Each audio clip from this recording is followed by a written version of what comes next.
Hello दोस्तों, welcome to game light.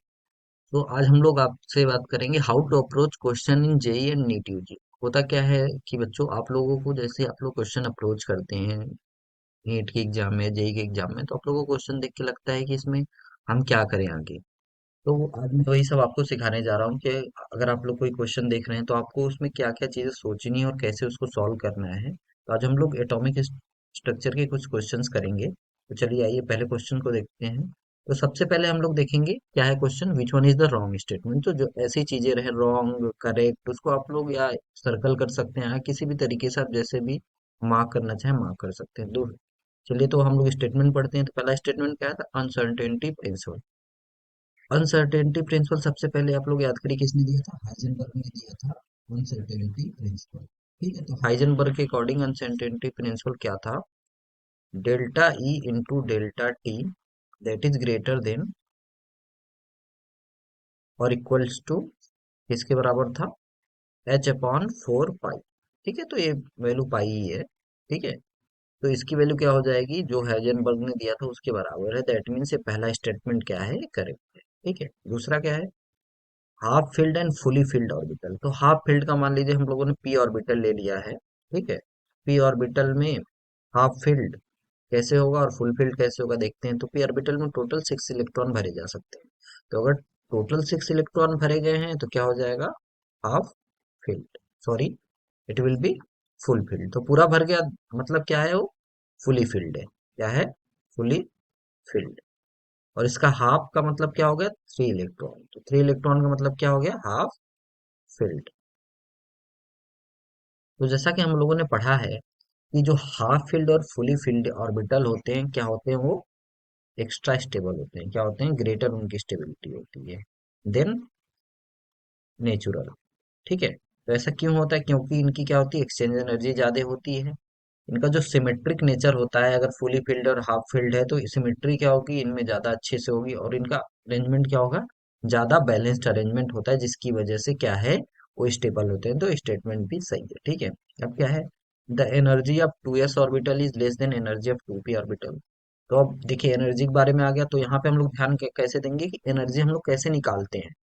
Energy को हम लोग ऑर्बिटल को एन प्लस एल रूल के अकॉर्डिंग देखते हैं। जिसकी एन प्लस एल की वैल्यू ज्यादा रहती है उसकी एनर्जी ज्यादा रहती है। तो चलिए आइए कंपेयर करते हैं 2s और 2p को।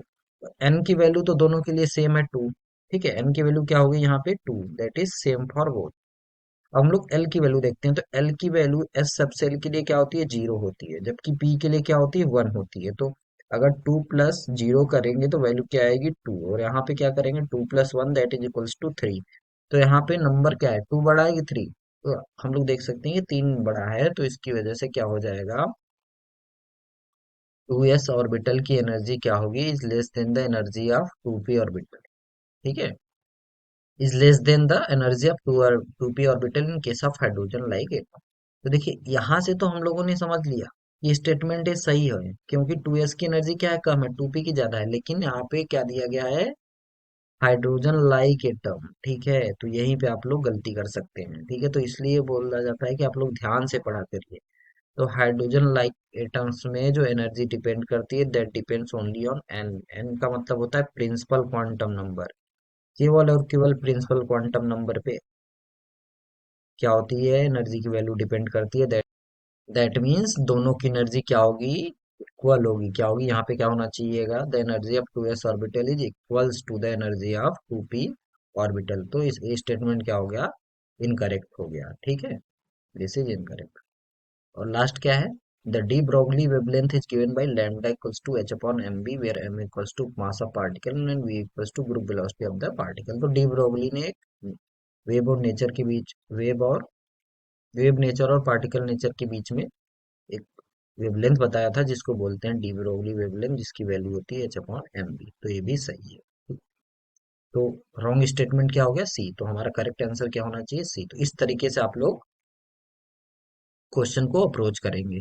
तो देखिए, यहाँ पे हमको आपको समझाने में लगभग 4 मिनट लगा है। ठीक है, तो अगर आप लोग एक क्वेश्चन में 4 मिनट लेंगे तो आपका टाइम बहुत ही ज्यादा जाएगा और आप लोग क्वेश्चन कम सॉल्व कर पाएंगे। तो इसका एक ही सुझाव है कि आप लोग ज्यादा से ज्यादा प्रैक्टिस करिए। स्टार्टिंग में आपको ज्यादा से ज्यादा टाइम लगेगा, लेकिन एक बार आपकी प्रैक्टिस अच्छी हो जाएगी, आप लोग क्वेश्चन अटेम्प्ट करना ज्यादा सीखेंगे तो आपकी स्पीड भी बढ़ जाएगी। ठीक है, तो एक्यूरेसी और स्पीड दोनों बनाए रखेंगे तो आप लोग एग्जाम में अच्छे नंबर पा सकते हैं। ठीक है, तो नेक्स्ट क्वेश्चन क्या है, in hydrogen atom energy of first excited state is -3.4 electron volt, then find out kinetic energy of same orbit of hydrogen atom.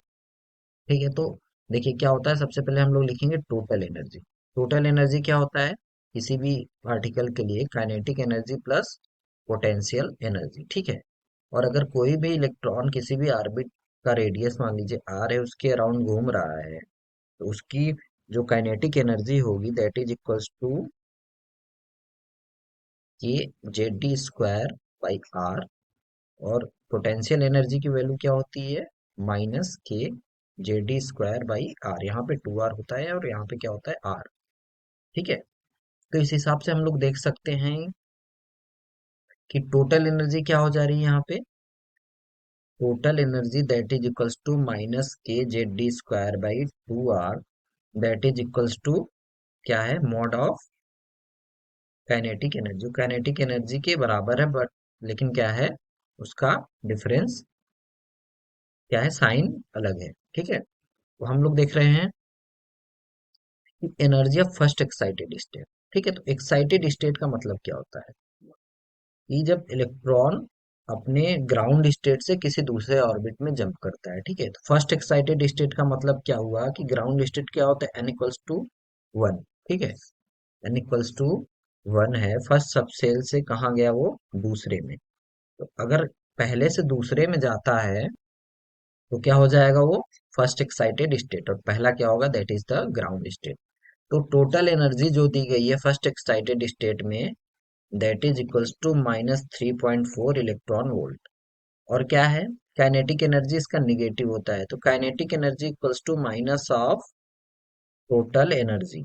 ठीक है, तो क्या हो जाएगा यहाँ पे, minus of -3.4 electron volt that is equals to +3.4 electron volt. ठीक है, तो आंसर क्या हो गया आपका, ऑप्शन ए करेक्ट हो गया। लेकिन अगर आपको यहाँ पे अगर काइनेटिक एनर्जी की जगह अगर पोटेंशियल एनर्जी पूछ लिया जाता तो आप लोग क्या करते, potential energy equals to 2 times of total energy that is minus of 6.8 electron volt. ठीक है, तो ये हो जाता। तो आप लोग ध्यान से देखिए कि क्वेश्चन में क्या पूछा और हमें क्या करना है। ठीक है, तो चलिए नेक्स्ट क्वेश्चन की तरफ बढ़ते हैं। क्या है, the number the statement which is are correct. ठीक है, तो जैसा कि मैंने पहले भी बताया था, करेक्ट इनकरेक्ट इस सबको ध्यान से देखा करिए, इससे आपके सिली मिस्टेक्स बहुत होते हैं, तो इसको आप लोग अवॉइड कर सकते हैं। तो इसमें नोट के बारे में पूछा गया है। ठीक है, तो नोट्स होता क्या है, सबसे पहले नोट्स क्या होते हैं, ऐसे रीजन और पॉइंट जहां पे इलेक्ट्रॉन के पाए जाने की प्रोबेबिलिटी क्या होती है, जीरो होती है। क्या होती है, वेयर प्रोबेबिलिटी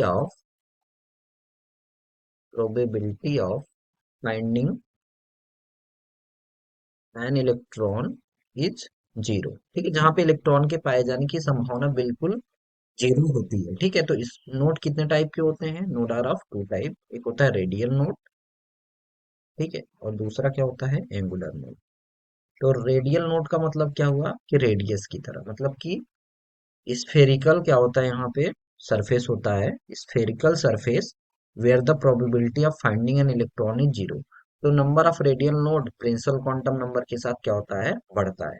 एंगुलर नोड क्या होता है, एंगल, एंगल का मतलब क्या हो गया, किसी प्लेन हो गया। ठीक है, ऐसा plane, any plane passes through the nucleus, any plane passes through the nucleus where the probability of finding an electron is zero, where the probability of finding an electron is zero। तो ये हो गया आपका radial node क्या होता है और angular note क्या होता है। अब देखिए नंबर ऑफ टोटल नोट कैसे निकालते हैं, तो सबसे पहले प्रिंसिपल क्वांटम नंबर देखते हैं। तो नंबर ऑफ टोटल नोड्स क्या करता है, प्रिंसिपल क्वांटम नंबर पे डिपेंड करता है, और इसकी वैल्यू क्या होती है, that is equals to n-1, n-1 के बराबर होती है। तो पहला स्टेटमेंट क्या हुआ, करेक्ट हो गया। दूसरा क्या है, नंबर ऑफ रेडियल नोड। ठीक है, तो रेडियल नोड से पहले हम लोग सबसे पहले देखते हैं angular node. Angular note azimuthal quantum number पे की वैल्यू पे डिपेंड करता है। Azimuthal quantum number that is orbital की वैल्यू पे डिपेंड करता है, दैट इज एल की वैल्यू पे। ठीक है, एल की value S P D F. S के लिए क्या होती है, जीरो होती है। पी के लिए क्या होती है, वन होती है। डी के लिए क्या होती है, टू होती है। एफ के लिए थ्री। तो हमेशा इनके लिए कांस्टेंट रहता है। ठीक है, चेंज क्या होता रहता है, रेडियल नोट की वैल्यू और प्रिंसिपल क्वांटम नंबर सेल की संख्या। ठीक है, नंबर ऑफ सेल। तो रेडियल नोट की वैल्यू क्या हो, एंगुलर नोट की वैल्यू क्या हो जाएगी, एल के बराबर। दैट मीन्स सी स्टेटमेंट भी क्या है, करेक्ट है। तो टोटल नोट पता चल गया, एंगुलर नोट पता चल गया, तो रेडियल नोट क्या होगा, N minus L minus one by it is total node minus angular node से हम लोग रेडियल नोट की वैल्यू निकाल सकते हैं। तो तीसरा भी क्या है, सही है। That means all of these statement are correct. तो इसका ऑप्शन का, क्वेश्चन का आंसर क्या सही होगा, ऑप्शन नंबर डी। तो चलिए नेक्स्ट क्वेश्चन की तरफ बढ़ते हैं। क्वेश्चन क्या है, the value of Planck constant is 6.63 into 10⁻³ second. Planck constant को रिप्रेजेंट किससे करते हैं, एस से, जिसकी वैल्यू दी गई है 6.63 इंटू 10⁻³ जूल सेकेंड। ठीक है, स्पीड ऑफ लाइट क्या दिया गया यहाँ पे, सी की वैल्यू 3 इंटू 10⁻17 नैनोमीटर, क्या दिया गया है यहाँ पे, नैनोमीटर पर सेकेंड। तो अगर इसको हम लोग जो एसआई यूनिट होता है मीटर पर सेकंड में भी कन्वर्ट कर सकते हैं, लेकिन उसके पहले हम लोग क्वेश्चन पढ़ेंगे। Which value is the closest to the wavelength. पूछा क्या है यहाँ पे, वेवलेंथ लैम्डा की वैल्यू पूछी गई है इन नैनोमीटर। तो नैनोमीटर में ही लैम्डा की वैल्यू पूछी गई है, तो स्पीड ऑफ लाइट को हम लोग कोई भी चेंज नहीं करेंगे, क्योंकि फ्रिक्वेंसी क्या दी गई है यहाँ पे, 6 इंटू 10⁻15 सेकेंड इनवर्स, जो कि फॉर्मूला में क्या हो जाएगा आपका, कैंसिल हो जाएगा। ठीक है, तो फ्रिक्वेंसी को हम लोग रिप्रेजेंट करते हैं न्यू से। अब देखिए, लैम्डा हम लोग को पूछा गया है, दिया क्या गया गया है, हम लोग को एच दिया गया है, सी दिया गया है, और क्या दिया गया है, न्यू दिया गया है। तो एक फॉर्मूला होता है, that is C speed of light equals to frequency multiplied by wavelength of light. ठीक है, C equals to nu lambda.